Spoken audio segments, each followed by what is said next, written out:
Hello, and welcome to my humble storage room. Today, we are going to do something different than a normal review. Instead, we are going to look at a video and respond to the awfulness of it. While I am for misery and suffering, the goal here is to point out how this video does a terrible job of being an essential tool for a game designer. The video today is titled The Secret to Mario's Jump and Other Versatile Verbs by Game Maker's Toolkit.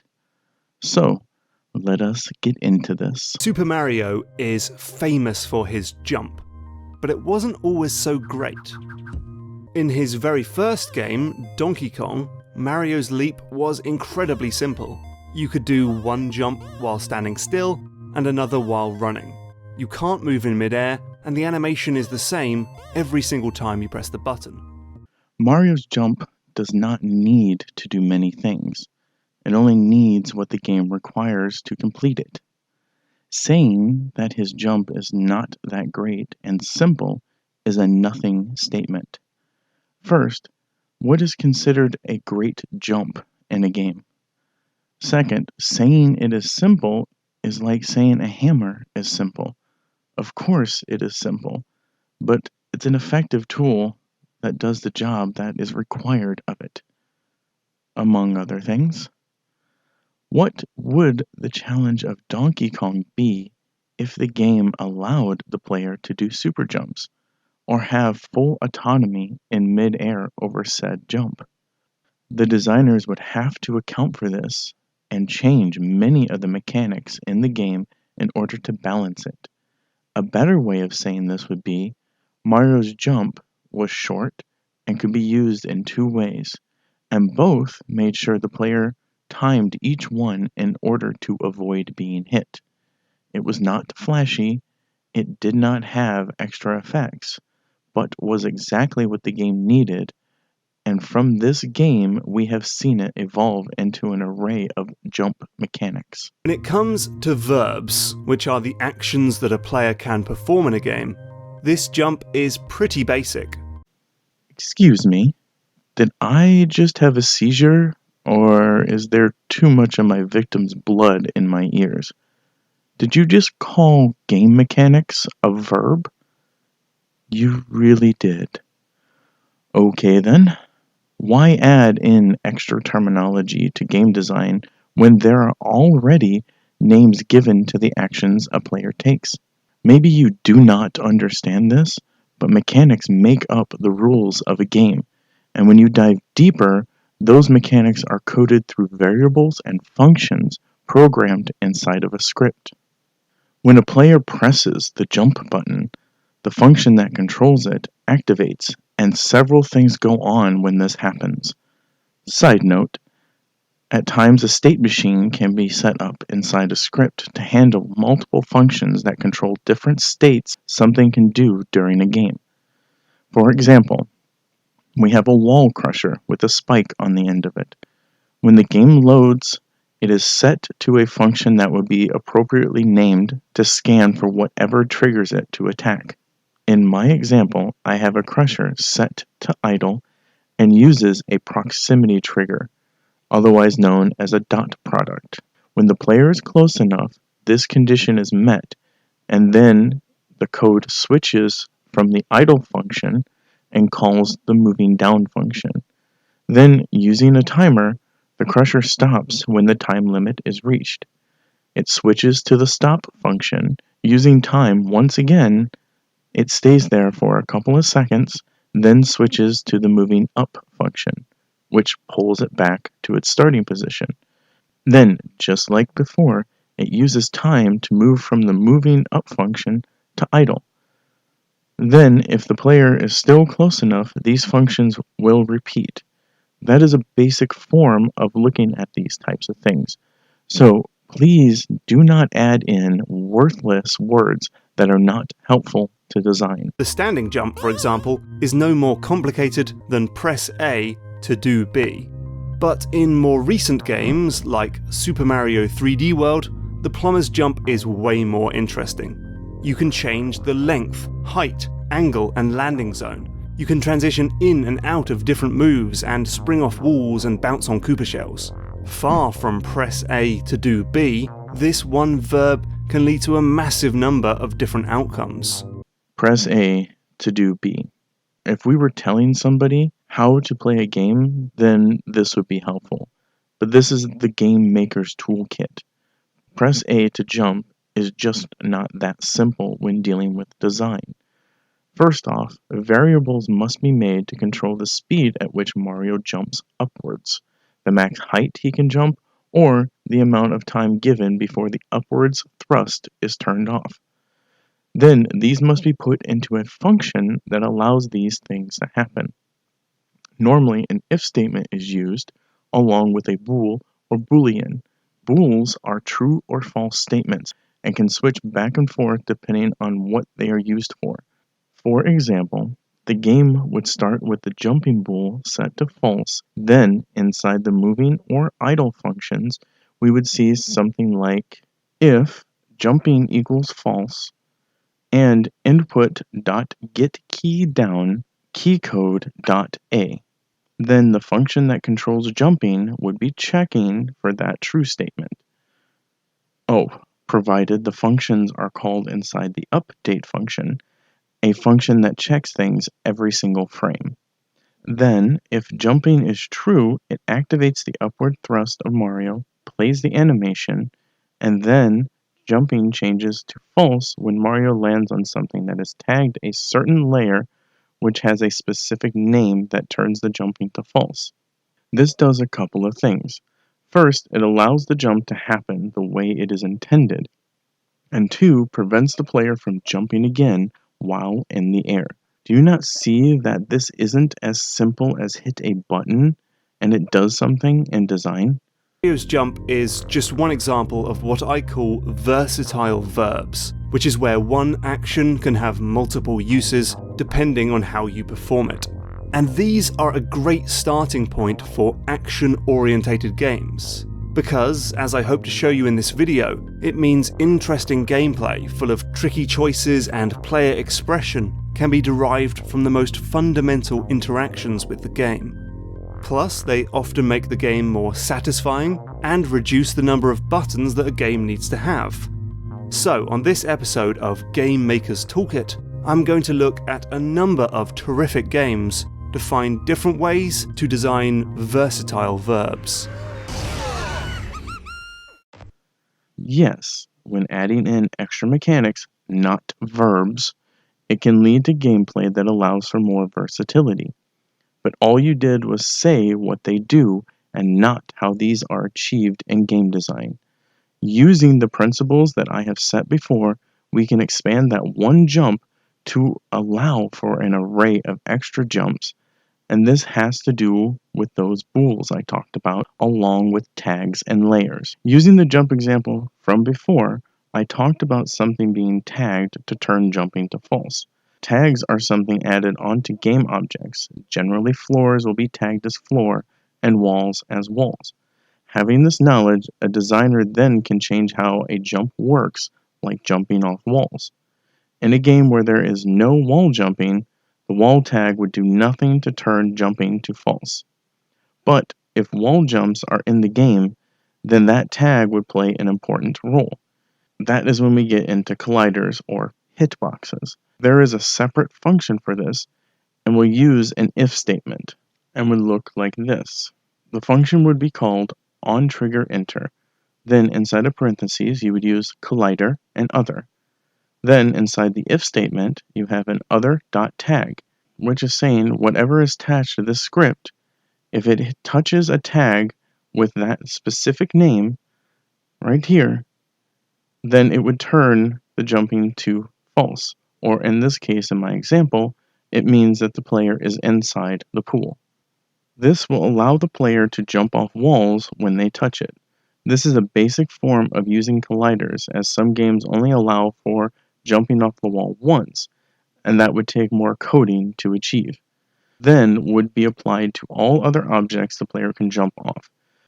Doing different jumps would require more code, such as using a bool to check and see if another button is pressed while in midair or holding down a button before jumping. I'm not trying to be mean here, even though I do find it enjoyable, but please stop just saying words with no depth or regard for design. Versatile verbs. I'm at the point where I just want to jam this knife into myself and not that carny that thought I had meth in my basement. That means a lot. I was looking forward to that. You did say what you like to call verbs, but why do that? Do some research and know what these are. As I said before, these are mechanics, and many modern games have mechanics that can be used in several different ways.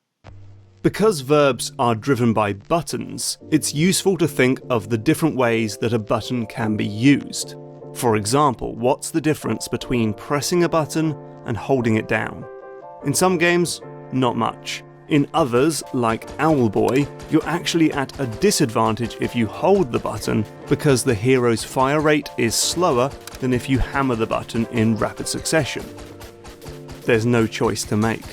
But in Mega Man X, you can press the fire button to shoot a tiny low-powered pellet, or hold that same button down to charge up a bigger and more powerful blast.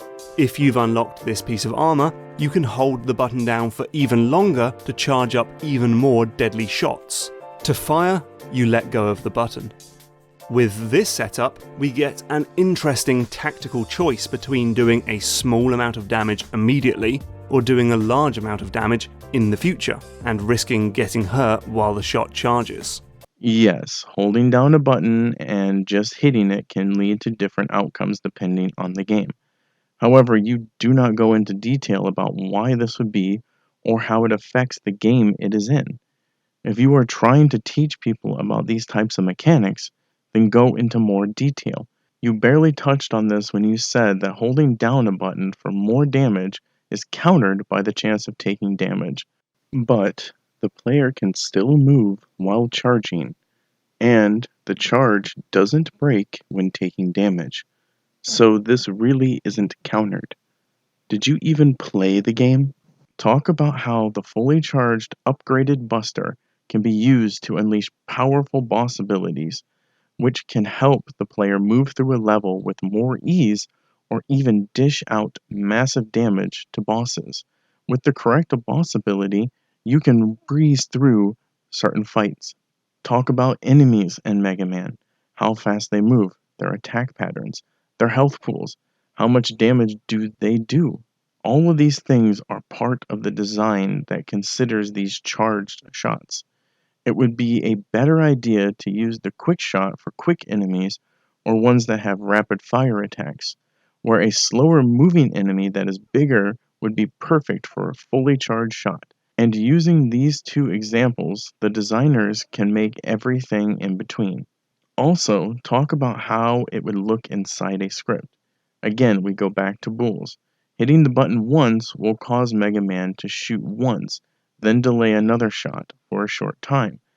This delay can be used with timers, and those can be implemented in a few different ways, i.e., enumerators are one way, and are functions that run a timer and then do something at the end of that timer. For example, the fire button is pressed, which turns shooting to true and calls the IE enumerator function. Once that timer ends, it turns shooting to false so the player can fire again. Then, if the player holds down the fire button and shooting is false, it checks for the amount of time the button is held down, and these would be the variables I talked about before.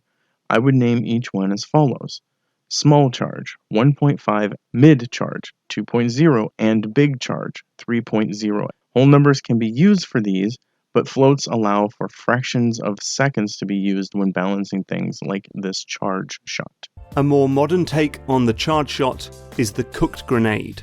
You can throw a grenade immediately and it will bounce around a bit before exploding, or you can hold on to a grenade for a couple seconds and then throw it so it explodes in mid-air, or upon impact, or in your hand. Whoops. This time the decision is about risk versus reward. how far are you willing to push it, and how well do you know the invisible timing window of the grenade? Risk versus reward when cooking a grenade. I don't know how I really feel about this statement. There is some amount of risk involved, yes. However, the player still must throw the grenade correctly, and learning the invisible timer is as simple as counting it out. This could be done at the start of any level, so no progress is lost. If you wanted to talk about risk versus reward, a better example is parrying in Dark Souls. The parry mechanic allows a player to deflect an attack from their enemy and opens that enemy up for a critical attack, which does large amounts of damage. Miss the parry, and the player will be hit, and instead could be on the receiving end of that heavy hit. And in Mario, you can tap the button for a short hop, or hold the button down for longer to give yourself more height. But here's a different way to think about holding buttons. In the game Luftrausers, you hold a button down to fire your gun, but the only way to repair your ship is to release that same button. This means you have to make a choice between offense and defense, and you'll swing between the two throughout the battle. When you're shooting, you're terrified of getting killed, and when you're healing, you're anxious to get back into the fight, giving the game a feisty back and forth feel. Also in Luftrausers, you need to let go of the throttle if you want to make sharp turns, so you can pull off that sweet move where you whip around and blast away at the bogies on your tail. Developer Vlambeer really knows the thrill of letting go of a button. Or how about in Dark Souls, where your stamina meter restores more slowly if you're holding your shield up. So to get your energy back sooner, you've got to drop your shield and put yourself at risk for a few seconds. Your eyes will be darting back and forth between the stamina meter and the enemy who's about to kick your ass. And then you've got Motor Storm, which is a bit like the cooked grenade of racing games. You hold a button to boost your car forward, but hold it too long and your car will explode. So you've got to release that same button to let your engine cool. You spend the entire race nursing this button, trying to push your car to its absolute limit, and then letting go for a quick cooldown at the optimal time, like around corners or in mid-air. Why do you do this to me, God? I know I murder and maim people, but this is beyond punishment. He is not even talking about how holding down a button in these two games is called balance. If the ship could repair and shoot at the same time, then there is not much tension being generated and would make for an easier game experience. The player must switch between these two mechanics in order to survive and prevent the screen from filling up with enemies. In Dark Souls, the stamina gauge regenerates slowly when the shield is held up, because otherwise players would hug it all game long. He also did not mention why stamina is important in Dark Souls. Tell us that if your stamina is reduced to 0, then the player cannot dodge or attack. And if they are holding up their shield, when this happens, their guard is broken. They are stunned, leaving them open to take damage. That is why it is there. Just saying this happens and giving no context does not help in design. A button can also be pressed more than once. Not like this. I'm talking about verbs where pressing the button once leads to one action and pressing it again leads to another, almost certainly with a timing window on that second press. So you've got moves like the double jump, where you have to choose the perfect time to fire off that second leap. Throw in a few more mid-air jumps and you get the manic thrills of Missplosion Man.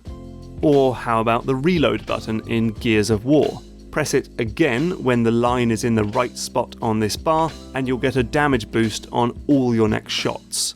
It takes one of those super basic press A to do B type verbs and gives it this satisfying tactical bite. And of course, there are combos in action games. A simple punch can transition into a more powerful attack if you follow it up with 2 more jabs of the same button. Things get much more interesting, however, if you start adding in more buttons to your combos. because verbs can take on whole new meanings when you combine them. Look at Psychonauts. You've got a basic attack and a jump, but perform the attack after jumping and you unleash a devastating palm bomb move. That's an example of using one verb directly after another within a specific timing window to transition into an entirely new move. It's a lot like the previous example, but this time with two different buttons. This sort of combination requires timing and a skillful understanding of how and when different verbs interlink, whether that's a simple transition or a much more complex moveset that players will need to learn and memorize. Not much to say here that I have not already said before. Again, these are not verbs, these are mechanics. Timing combos are adding in extra mechanics and giving a reward to the player when they do achieve button commands in a certain time frame leads to a rewarding gameplay. Explain why these are in the game. Do not just say, do this, and it makes it feel like that. Talk about how designers are attempting to keep players engaged with the satisfaction of completing a combo, getting a damage boost, or builds tension by requiring precise timing on a double jump. Then explain in each instance why this is the case. I'm getting tired of doing your job for you. Aim down sights in a shooter works slightly differently.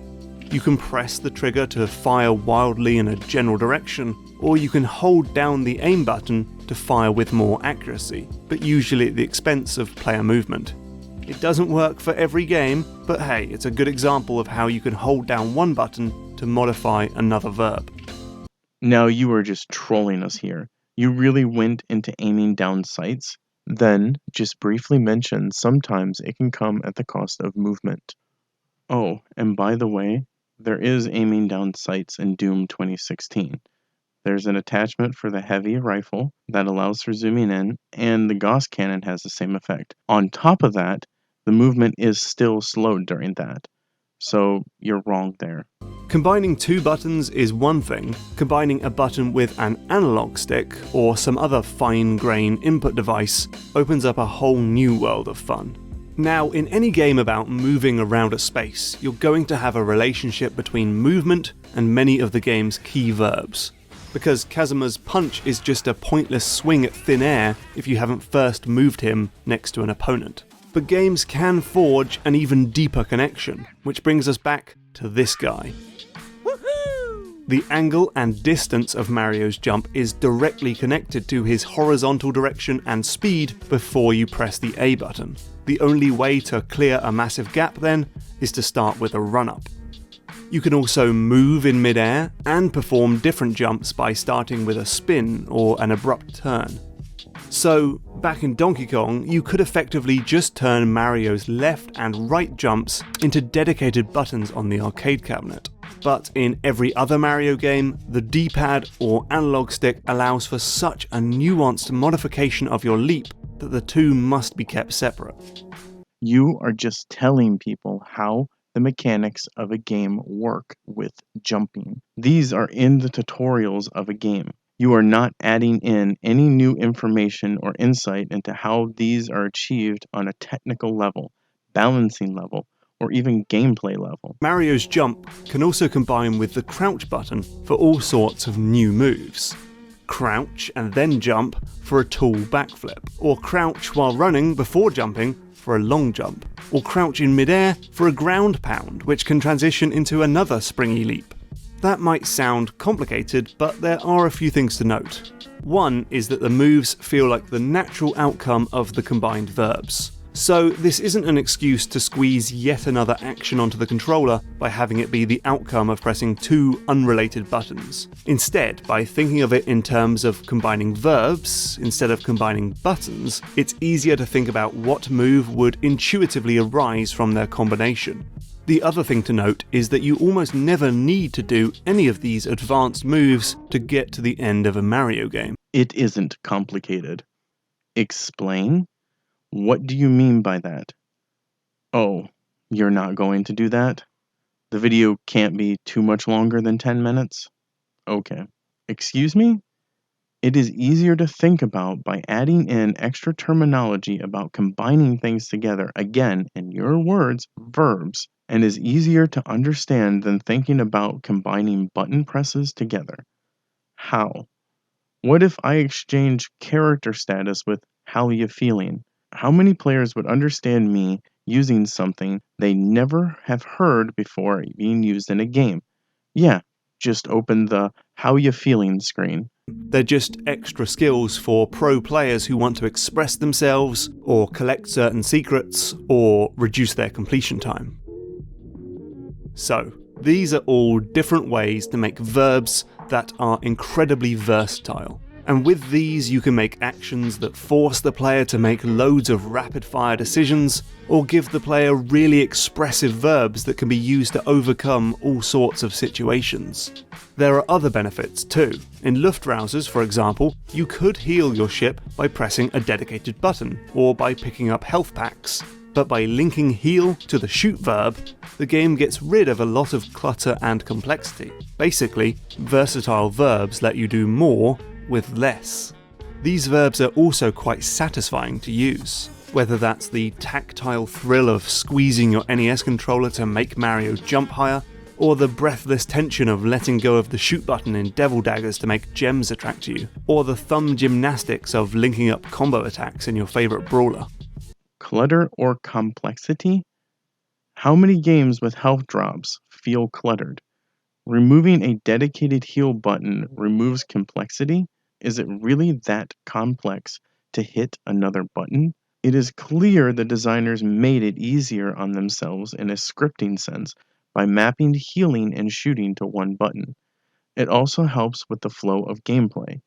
It would be complex if healing required the player to hold down one button and tap two others at the same time. But there are drawbacks to keep in mind too. These versatile verbs can be troublesome for those with discomfort or disability issues that can arise from holding buttons, pressing multiple buttons, or repeatedly tapping buttons. I'd recommend checking the game accessibility guidelines for more on this. So, essentially, any game that requires a button to be used during gameplay. What about those who get uncomfortable holding an analog stick in a direction for too long? Sometimes it is difficult to design a game with everyone in mind, and it is nice if a designer can add in a setting that gives these people a way to play the game. Inclusion is great. In fact, the more disabled someone is, the easier it is to become my target. So, by looking at Mario's jump through this lens, we can see how this one verb can be modified, depending on whether you press or hold the button, whether you transition from or into different verbs, whether you're holding the run button before you hit jump, and depending on how you move the analog stick before and during his leap. Plus, if you're wearing the raccoon suit, you can choose to hold the button to float or release it to drop immediately. And in Mario's other games, like Super Mario 64, you can even press the jump button repeatedly with good timing to unleash a ridiculous triple jump. This intense level of versatility means that before Nintendo even designs a single level, Mario's jump is fun, satisfying, and expressive, and it does all that with just a tiny handful of buttons. Fun is subjective, so we must toss that out. Expressive? Please explain what you mean by that. What you should have said was, before a level is even made, Mario's jump is programmed in and given initial tests.